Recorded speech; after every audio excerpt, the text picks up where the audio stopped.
ফুলগুলি আমার আপনার সকলেরই চেনা জিপসি ফুল। সাধারণত ফুল মার্কেটে গেলে আমরা দেখতে পাই ফুলের তোড়া তৈরিতে কিংবা বিয়ে বাড়ির সময় প্রচুর পরিমাণে চাহিদা থাকে এই জিপসি ফুলের।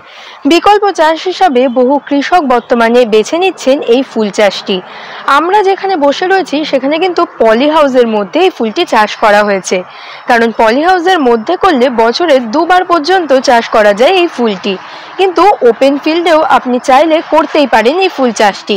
সেক্ষেত্রে শীতকালে এই ফুল চাষকে করতে পারবেন, কারণ গরমকাল এবং বর্ষাকালে করতে গেলে পলি হাউস কিন্তু অত্যন্ত প্রয়োজনীয়।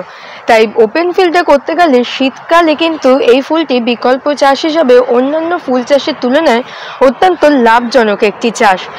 সামান্য জল এবং অল্প কিছু পরিচর্যা এবং জৈব সারের ব্যবহারে এই বিকল্প চাষ থেকে কিন্তু আপনিও লাভবান হতে পারেন।